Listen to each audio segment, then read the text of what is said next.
مصری انجینئر اور آرکیٹیکٹ تھا جس نے ظاہری دنیاوی بود و باش سے دور اور نامعلوم رہنے کو ترجیح دی۔ ڈاکٹر محمد کمال اسماعیل 1908 کو پیدا ہوئے اور 2008 میں آپ کا انتقال ہوا۔ وہ مصر کی تاریخ کا سب سے کم عمر شخص تھا جس نے ہائی اسکول سرٹیفکیٹ حاصل کیا، پھر رائل اسکول آف انجینئرنگ کا سب سے کم عمر طالب علم جس نے وہاں سے گریجویٹ ڈگری لی، پھر سب سے کم عمر جس کو یورپ سے اسلامک آرکیٹیکچر میں ڈاکٹریٹ کی 3 ڈگریاں لینے کے لیے بھیجا گیا۔ اس کے علاوہ وہ سب سے کم عمر نوجوان تھا جس نے بادشاہ سے نائل، کارف اور آئرن کا خطاب حاصل کیا۔ وہ پہلا انجینئر تھا جس نے حرمین شریفین کے توسیعی منصوبے کی تعمیر اور عمل درآمد کے لیے اختیارات سنبھالے۔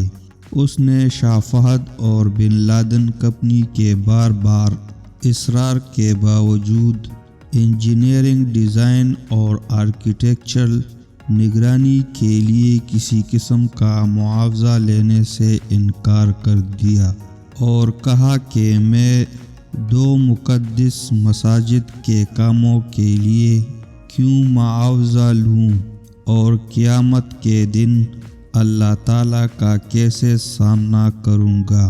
اس نے 44 سال کی عمر میں شادی کی اور اس کی بیوی نے بیٹا جنم دیا اور زچگی کے بعد فوت ہو گئے۔ اس کے بعد وہ مرتے دم تک عبادت الہی میں مصروف رہا۔ اس کی عمر 100 سال سے زیادہ تھی اور دنیا اور میڈیا کی چکا چوند سے ہٹ کر گمنام رہ کر حرمین شریفین کی خدمت کی۔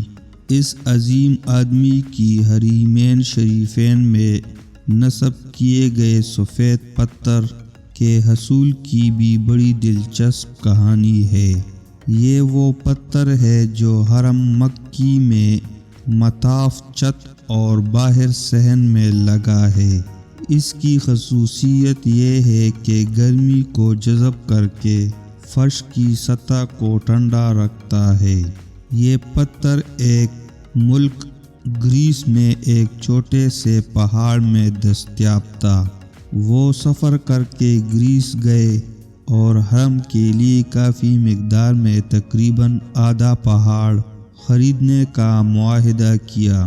معاہدہ پر دستخط کر کے وہ واپس مکہ لوٹے اور سفید پتھر اسٹاک میں آ گیا اور مکہ حرم میں پتھر کی تنصیب مکمل کرائی۔ 15 سال بعد سعودی حکومت نے ایسا ہی پتھر مسجد نبوی میں بھی نصب کرنے کو کہا۔ انجینئر محمد کمال کو جب بادشاہ نے مسجد نبوی میں ویسا ہی ماربل لگانے کو کہا تو وہ بہت پریشان ہوا، کیونکہ کرۂ ارض پر واحد جگہ گریس ہی تھی جہاں یہ پتھر دستیاب تھا، جو کہ آدھا پہاڑ تو وہ پہلے ہی خرید چکے تھے۔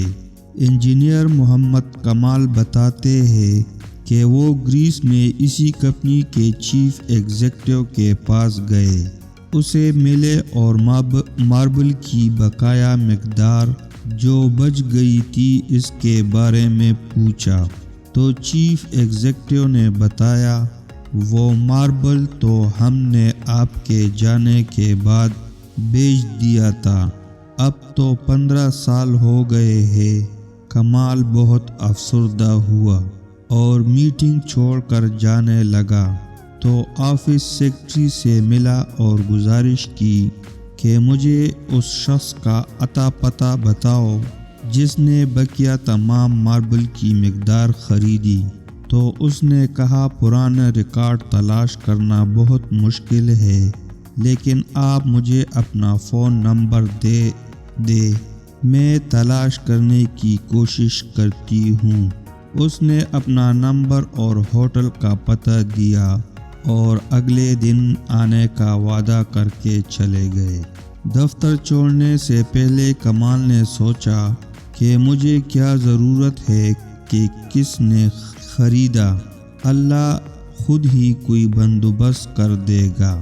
اگلے دن ایئرپورٹ جانے سے چند گھنٹے قبل اسے فون کال آئی کہ مجھے ماربل کی خریدار کا ایڈریس مل گیا ہے۔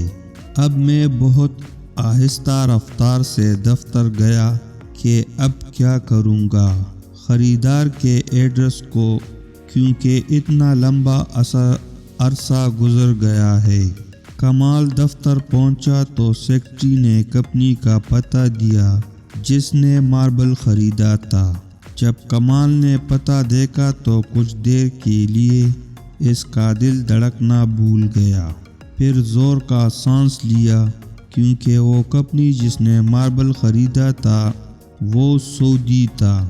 کمال نے سعودیہ کی فلائٹ پکڑی اور اسی دن وہ سعودی عرب پہنچا اور سیدھا اس کمپنی کے دفتر پہنچا اور ڈائریکٹر ایڈمن کو ملا اور پوچھا کہ آپ نے اس ماربل کا کیا کیا جو گریس سے خریدا تھا؟ تو اس نے کہا مجھے یاد نہیں۔ پھر اس نے اسٹاک روم سے رابطہ کیا اور ان سے پوچھا کہ وہ سفید ماربل جو گریس سے منگوایا تھا کدھر ہے؟ تو انہوں نے کہا وہ ساری مقدار موجود ہے اور اس کو کبھی استعمال نہیں کیا گیا۔ تو کمال ایک بچے کی طرح رونے لگا اور کمپنی کے مالک کو پوری کہانی سنائی۔ اس نے کمپنی کے مالک کو بلینک چیک دیا اور کہا اس میں جتنی رقم بھرنی ہے بھر لو اور ماربل کی تمام مقدار میرے حوالے کر دو۔ جب کمپنی کے مالک کو پتہ چلا کہ یہ تمام ماربل مسجد نبوی میں استعمال ہونا ہے تو اس نے کہا میں 1 ریال بھی نہیں لوں گا، اللہ نے یہ ماربل مجھ سے خریدا اور پھر میں بھول گیا۔ اس کا مطلب یہی تھا کہ یہ ماربل مسجد نبوی شریف میں استعمال ہونا ہے۔